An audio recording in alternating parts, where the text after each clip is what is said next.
1 in 20 homes have this toxin. 1 in 20 homes, and this is by literature, not by my experience. The literature, the scientific literature, tells us that 1 in 20 homes have this toxin. And if you're one of the approximately 1 in 5 people, the 20% of people who are genetically vulnerable, this toxin can wreak havoc on your system.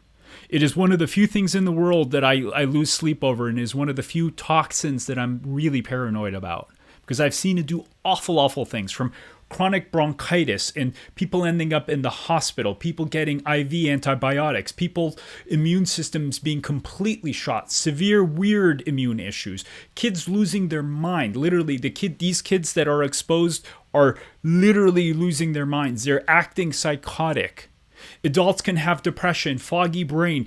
I've seen some people where the adults are like, "What is going on? I'm losing my memory in a scary fast way. Am I getting demented? Except I'm only 30 years old. What is going on?" Fibromyalgia, chronic fatigue. I mean, you name it, it can do it. So what is this toxin, and why am I bringing it to your attention? It is mold.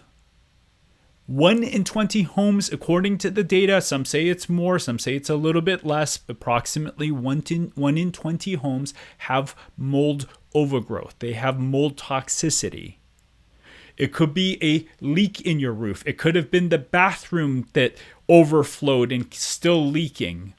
It could be the front-loading washer that you leave the door closed and there's now fungus growing in the washer. I've seen air conditioning units where the guy that set it up forgot to connect the drain, so there's water sitting in the air conditioning unit, and the air conditioning unit is covered in mold.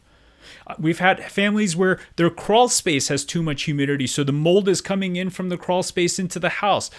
You can be living on a hillside and the retaining wall that's up against the dirt doesn't have proper drainage, so that retaining wall that's up against your house is letting moisture go through and mold grows.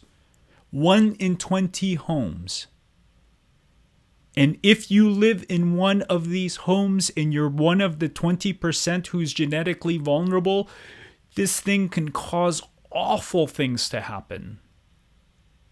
And part of the problem is, and why we're still not totally aware of it, is it's only been about 50 years that we started using drywall. Before that, they were using plaster, which is basically concrete. Plaster doesn't grow mold.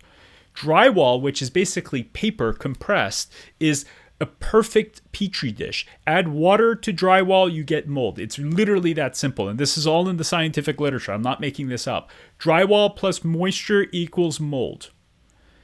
We need to be thinking about this. We need to be talking about this. We need to be aware of this.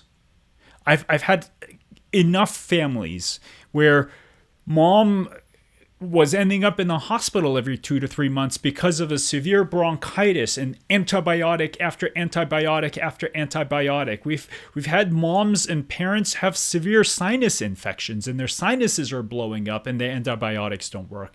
I've had kids have severe asthma where even inhaled steroids weren't enough. And then we take care of the mold and all of a sudden, boom, their asthma is cured. They didn't have asthma. They had an allergic reaction to the mold inside their house.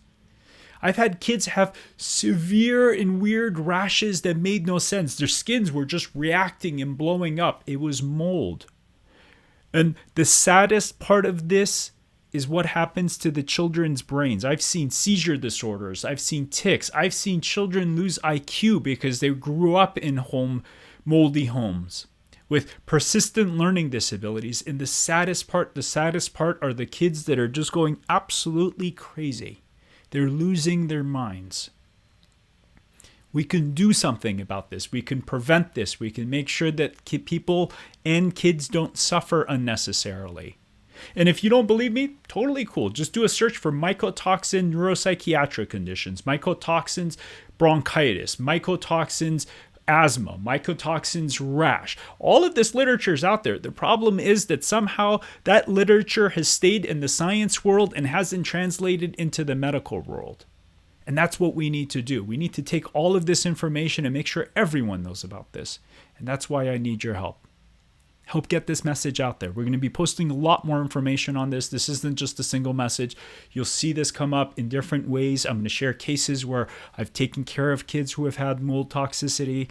And taken them from literally a state of they're basically going psychotic to now the kid that's balanced and happy and regulated. These things are all possible. If we don't talk about this, the poor people that are in these homes and don't know that they're exposed can have all kinds of autoimmune issues, respiratory issues, cognitive issues, learning issues, anxiety issues, etc. Share this message. Let's get this word out there. Thanks for watching. It's Dr. K.